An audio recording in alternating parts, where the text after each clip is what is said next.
আমার ইজ্জত বাঁচাতে বা জীবনটা বাঁচাতে একটা ব্যবস্থা নিয়েছে, কিন্তু আমি তো ফিরে আসবোই ইনশাল্লাহ। আমার মৃত্যুদণ্ড দিয়েছে, আমি পরোয়া করি না, আমি আসবো, সময় হলে আসবো। তবে তার আগে এতদিন তারেক জিয়া, খালেদা জিয়া, তাদের এত নাম শুনেছেন আপনারা, তাদের আমলটা একটু দেখেন। কারণ না দেখা পর্যন্ত তো আপনারা বুঝবেন না। যেমন ইনুস সম্পর্কে যখন আমি কিছু বলতাম তখন কেউ বিশ্বাস করতে চাইতো না। 2018 সাল থেকে সে চক্রান্ত করে যাচ্ছে। 2007 সালে নিজে দল করার চেষ্টা করেছে। 2011 সাল থেকে তার চেষ্টাই ছিল কিভাবে আমাকে ক্ষমতাচ্যুত করবে বা হত্যা করবে। 24-এ এসে পেরেছে। সে 11 সাল থেকে যেটা চেষ্টা 24-এ এসে করতে পারলো। তারপর যখন বেঁচে আছি, ইনশাল্লাহ একদিন বাংলাদেশে আসবো। বাংলাদেশের মানুষের জন্য ঠিকই আবার আমরা উন্নত জীবন দিতে পারবো, এ বিশ্বাস আমার আছে। ভোট একটা হলো, ভোটে ভোটাররা ভোট না দিলেও 59% ভোট পড়ে গেছে। 3.5 ঘন্টা পরে 14% ভোট, আর তারপরে পরে 59%। কাজে কি হারে চুরি! আওয়ামী লীগ আমলের ইলেকশন 14, 18, 24 নিয়ে প্রশ্ন যারা তোলে তাদের কাছে আমার প্রশ্ন যে এই ইলেকশনটা কেমন হলো দেখলেন তো? ভোট কারচুপি কাকে বলে? আমাদেরকে বলা হতো দিনের ভোট রাতে, আর এখন আমরা কি দেখলাম? দিনের ভোট সন্ধ্যা, আগের দিনের সন্ধ্যা থেকে শুরু, এবং গুনতে গুনতে এত বেশি হয়ে গেল আর এমন বেসামাল যে এখনো হ্যানা ভোট সংশোধন করে যাচ্ছে আর প্রজ্ঞাপন দিয়ে যাচ্ছে। এর থেকেই তো প্রমাণ হয় যে কিভাবে কারচুপিটা হয়েছে। যদিও বিদেশিদের এনে দেখালো, লাইন লাইন করানো হলো এবং খুব ভালো ইলেকশন। তাহলে ভোটটা আসলো কোত্থেকে? অপরাধীদের ইন্ডেমনিটি দিয়েছে। এই ইন্ডেমনিটি প্রত্যাহার করে প্রত্যেকটা অগ্নিসন্ত্রাসকারী, এই খুনিদের বিচার করতে হবে, এবং এই মুহূর্তে আওয়ামী লীগের উপর থেকে ব্যান তুলে দিতে হবে, সমস্ত বন্দীদের মুক্তি দিতে হবে।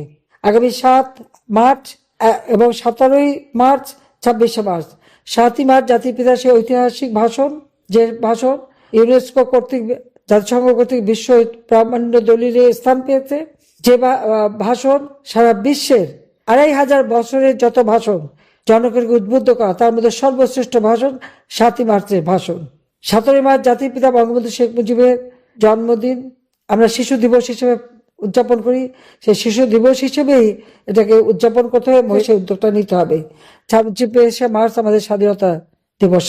26 মার্চ জাতির পিতা বঙ্গবন্ধু শেখ মুজিবুর রহমান স্বাধীনতার ঘোষণা দেন, তারপরেই তাকে গ্রেপ্তার করে এবং পাকিস্তানে বন্দী করে নিয়ে যায়, রাষ্ট্রদ্রোহী মামলা দেয়, এমনকি ফাঁসির আদেশ দিয়েছিল। কিন্তু এর মধ্যে পাকিস্তানি হানাদার বাহিনী আমাদের মুক্তি বাহিনী এবং মিত্র বাহিনী ভারতীয় বাহিনীর কাছে সারেন্ডার করে। কাজে জাতির পিতা মুক্তি পান, ফিরে আসেন দেশে। কাজে 26 মার্চ আমরা যথাযোগ্য মর্যাদার সাথে উদযাপন করব। যে যারা নির্যাতিতা, প্রত্যেকে ওই ইনুস যে সেই যেভাবে নির্যাতন করেছে তার একটা মামলা তার বিরুদ্ধে করতেই হবে। সবাই একটা মামলা দায়ের করবেন। মামলা যদি না নেয়, থানা যদি না নেয়, সেটাও একটা সংবাদ হবে। আর অনলাইনে আপনারা দিতে পারেন বা কোর্টে মামলা করতে পারেন অথবা রেজিস্ট্রি করে করতে পারেন। যেভাবে হোক একটা মামলা করে কাগজটা হাতে রাখবেন।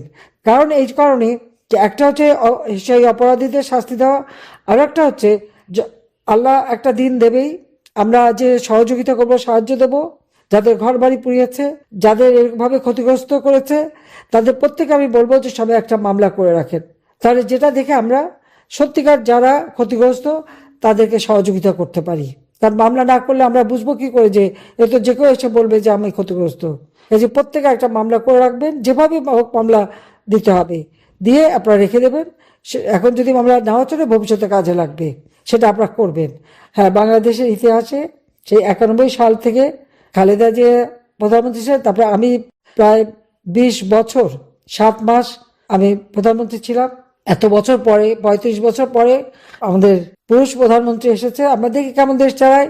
একজন এসেছিল শান্তির কথা বলে সারা বিশ্বের কি সামাজিক ব্যবসার নামে, দারিদ্রকে নাকি ইউনুস বলেছিল মিউজিয়ামে পাঠাবে। আমি যেখানে দারিদ্রের হার 18% নামিয়ে এনেছিলাম, হত দরিদ্রের হার 5% নামিয়েছিলাম, ক্ষমতায় এসে তা এখন 30-40% আবার দারিদ্রের হার বাড়িয়ে দিয়েছে। 5 কোটি মানুষকে আমি নিম্নবিত্ত থেকে মধ্যবিত্ত তুলে এনেছিলাম। ইউনুস সাহেব 6 কোটি মানুষকে দরিদ্রের সীমার নিচে নিয়ে গেছেন। এখন মিউজিয়ামে কে যাবে?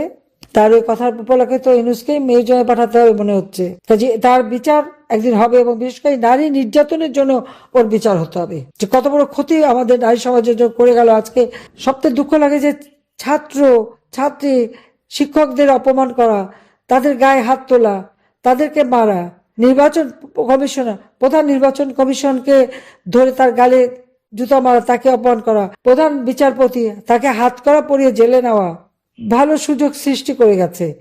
এখন যারাই যে পদে যাবেন তাদেরকে সতর্ক থাকতে হবে, কখন কার উপরে হাত করা পড়ে, কখন কোন প্রধান বিচারপতি হাত করা পড়লো, আর কখন কার কোন নির্বাচন কমিশন এখন যারা ভোট চুরির অপরাধে ওই রাতের ভোট সন্ধ্যায় করায় তার গালেও যে জুতা পড়বে না, এই গ্যারান্টি কে দেবে? কে দেবে? সমাজে কোনো লেহাজ তমিজ নাই, আদব কায়দা নাই, কোনো মান্যগণ্য নাই, আইনের শাসন নাই, বিচার নাই, ন্যায় বিচার নাই, স্বেচ্ছাচারিতা চলছে সম্পূর্ণ। এভাবে একটা দেশ চলতে পারে না। আমার ইজ্জত বাঁচাতে বা জীবনটা বাঁচাতে একটা ব্যবস্থা নিয়েছে, কিন্তু আমি তো ফিরে আসবোই ইনশাল্লাহ। আমার মৃত্যুদণ্ড দিয়েছে, আমি পরোয়া করি না, আমি আসবো, সময় হলে আসবো। তবে তার আগে এতদিন তারেক জিয়া, খালেদা জিয়া, তাদের এত নাম শুনেছেন আপনারা, তাদের আমলটা একটু দেখেন, কারণ না দেখা পর্যন্ত তো আপনারা বুঝবেন না। যেমন ইনুস সম্পর্কে যখন আমি কিছু বলতাম তখন কেউ বিশ্বাস করতে চাইতো না। 2018 সাল থেকে সে চক্রান্ত করে যাচ্ছে, 2007 সালে নিজে দল করার চেষ্টা করেছে, 2011 সাল থেকে তার চেষ্টাই ছিল কিভাবে আমাকে ক্ষমতাচ্যুত করবে বা হত্যা করবে। 24-এ এসে পেরেছে, সে 11 সাল থেকে যেটা চেষ্টা 24-এ এসে করতে পারলো। তারপর যখন বেঁচে আছি ইনশাল্লাহ একদিন বাংলাদেশে আসবো, বাংলাদেশের মানুষের জন্য ঠিকই আবার আমরা উন্নত জীবন দিতে পারবো। আওয়ামী লীগকে বাদ দিয়ে যে নির্বাচন, এই নির্বাচন একজন অবৈধভাবে ক্ষমতা দখলকারী অধীনে নির্বাচন, যে নির্বাচনে ভোট কারচুপি মানে একেবারে প্রকাশ্যভাবে, যেদিন নির্বাচন তার আগের দিন সন্ধ্যা থেকেই সিল মারা, বাক্স ভরা, ব্যালটে ভরে ফেলেছিল, সেই ধরনের একটা নির্বাচন অনুষ্ঠিত হয়ে গেল সম্পূর্ণ অবৈধ সরকারের হাতে, অবৈধ নির্বাচন। আমি জানি না এরা দেশকে কতটুকু কি দিতে পারবে, যেখানে একটা বিশাল জনগোষ্ঠী বঞ্চিত থাকলো তার ভোটের অধিকার থেকে, তার রাষ্ট্রীয় অধিকার থেকে, সাংবিধানিক অধিকার থেকে। তো সেই দেশ সামনে কিভাবে এগিয়ে যাবে সেটাই এখন চিন্তার বিষয়। তো আওয়ামী লীগের অপরাধটা কি? আওয়ামী লীগ স্বাধীনতা এনে দিয়েছে, আওয়ামী লীগ দারিদ্র বিমোচন করেছে, আওয়ামী লীগ দেশের মানুষের অধিকার প্রতিষ্ঠা করেছে, শান্তি নিরাপত্তা দিয়েছে, এটাই কি আমাদের অপরাধ ছিল? সেটাই আমার প্রশ্ন। ইলেকশনের নামে একটা প্রহসন খেলে যে নির্বাচনে আওয়ামী লীগ অংশগ্রহণ করতে পারে নাই, যেখানে আওয়ামী লীগের ভোট 53%, সেই আওয়ামী লীগকে বাদ দিয়ে ইলেকশন করলে আর বাংলাদেশের 50 ভাগের অধিক ভোটারকে বঞ্চিত করে নির্বাচন করলে সে নির্বাচন কখনো বৈধ হতে পারে না। অবৈধ সরকারের হাতে নির্বাচন অবৈধই থেকে যায়।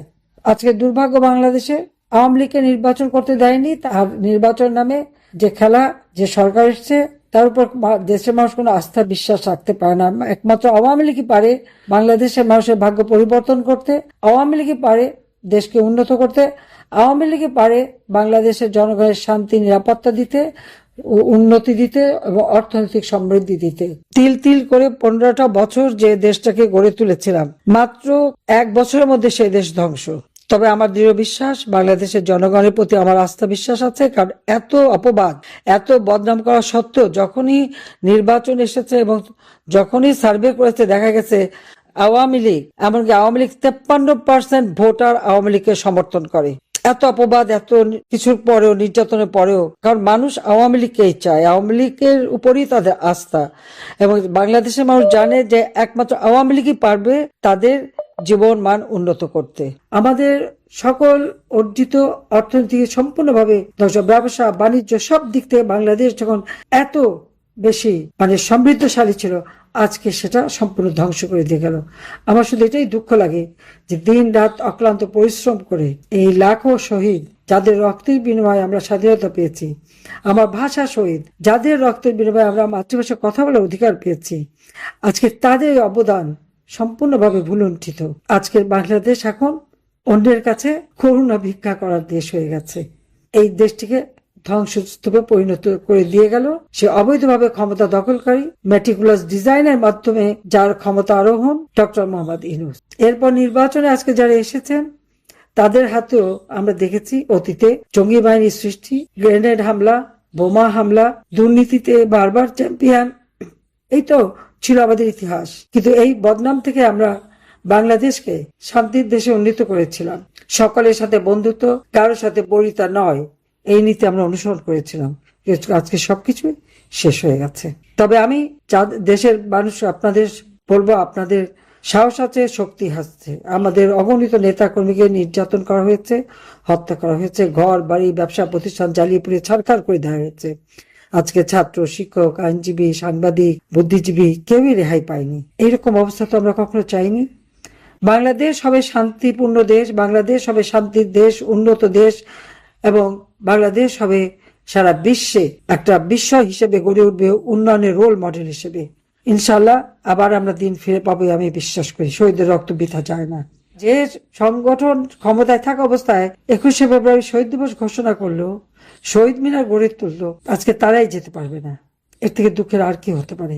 তবে এই অন্ধকার কেটে যাবে, আবার বাংলাদেশের মানুষ সগৌরবে ফিরে আসবে, এই বিশ্বাস আমার আছে। এই রমজান মাস সবাইকে আমি রমজানের মোবারকবাদ জানাচ্ছি এবং ভাষা শহীদদের প্রতি আমার শ্রদ্ধা জানাচ্ছি। ইনশাল্লাহ দিন ফিরে আসবে, জাতির পিতা বঙ্গবন্ধু শেখ মুজিবুর রহমানের স্বপ্নের সোনার বাংলা আমরা। যাক, সবাই ভালো থাকেন, সুস্থ থাকেন।